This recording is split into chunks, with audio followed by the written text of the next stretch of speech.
Come back. You're live on In Focus on Newzroom Afrika, channel 405, and we continue now in our conversation with the Anglican Archbishop of Cape Town, Archbishop Thabo Makgoba. Archbishop, the net joint of the President wants us to believe that they've deployed more forces on the ground. Not only that, the Minister of Police saying, though we've added more police, even called those who are on leave to come out. Yet, the perception on the ground, especially from what we're seeing right there in Soweto today, is that that deployment is clearly not there.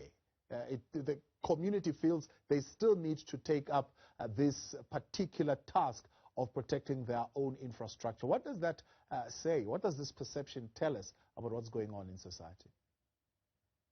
Thabo, I mean, I am touched because that very corner where Zianda is reporting from is not far from where I grew up, because in 1974 we were moved possibly from Alexander through a violent means of forced removals to Pimville, and I grew up in that area before Maponya Mall was built. So I can actually feel the pulse of the people on the ground. I can remember the tires that kept us warm before electricity was there. But I am relieved that I can see some police that are there, and I'm grateful that the community is cooperating with the police. But what is important, Thabo, is if we could all work together and really bring calm in a very volatile situation.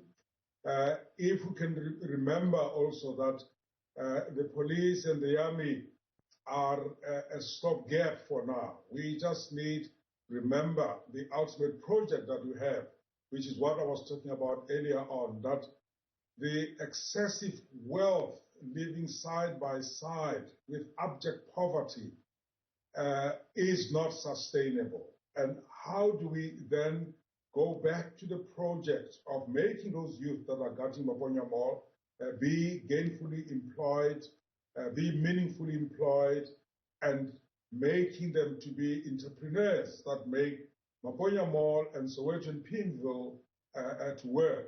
Yeah. I think that is the major question. But what is the role then that we can play, some of us who are independent of politics and government? What questions do we need to ask about the economic ordering in society? I think what we need to ask is why are the poor poor, and what are we going to do about it? But we equally have to say we fought hard for our constitutional values. People have got the right to protest, but they also have the responsibility not to harm others. We have to condemn together the criminal behavior that takes advantage of that inequality and instability. But we have to remind ourselves, those who are not in government and in politics, to say this is not apartheid South Africa. Unlike during our times when we didn't have any other option but to protest, the young people and most South Africans who can vote have got the vote, the right to vote. They must assess whether their political party, their representatives are really serving them. And if not, they need to vote them out in the coming local election or in the national election, so that we all take responsibility and we hold each other accountable. But Thabo, more specifically in terms of your question, we really need to look at financial models and economic models that serve the common good. The current one, as you can see, are creating more inequalities and joblessness. After asking those questions, I know as theologians in Hong Kong, you reflected on this. How do we replace the current global governance of money and the financial systems? I know it is quite an impossible task for those that are wedded to the capitalist model.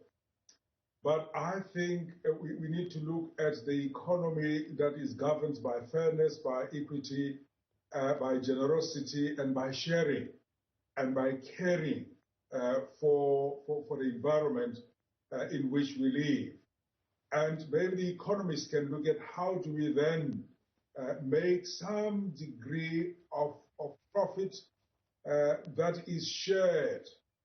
How do we create, for example, a wealth tax, not for its sake, but a wealth tax that will generate entrepreneurs that can also put into a fund that creates jobs. So, I mean, I don't have a system, Thabo, but all I know is the current system is not working. And having asked those questions, the system that can work is that which is based on sharing, that is based on the common good, the one that is not based on exploitation, the one that says there is enough for us to share, not to have some that are excessively rich and some that are too poor. That system is not sustainable. Now, there are, of course, alarming signs of racist violence that is beginning to emerge. We're seeing some civilians who are against looting, attacking others in the community. Is this a concern for you? That's a concern for me because two wrongs don't make right. We need a South African solution.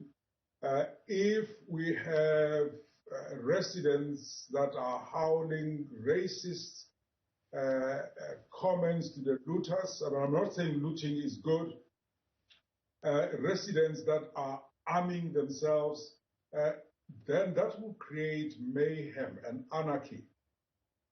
What we need to do is we need to allow policing to happen, even if it is overwhelmed. We need to look at how do we also say, these are our shops, these are our malls. How do we ask the president and those in the leadership to now sign a contract with the poorest of the poor to say, following this, we're going to unveil a program where we close the social distance that is there, where Thabo, I've never seen a BEE toilet in Limpopo where there are pit latrines, where we start challenging each other to say, hey, it is not about the scorecards, but it is rebuilding Soweto, Alexander, Makgoba's Kloof in Tlhabine, brick by brick, street by street, field pothole by pothole. And I think that is the long-term agenda that we have. And if we do that, we will now close the gap and we will create jobs that are needed by the youngsters that are now around Maponya Mall, around the fire, guarding Maponya Mall, instead of being at home during this COVID time. Some of them may actually even contract coronavirus. Anglican Archbishop of Cape Town, Archbishop Thabo Makgoba, I appreciate your time. Thank you very much for joining us here on In Focus. Well, we'll get to our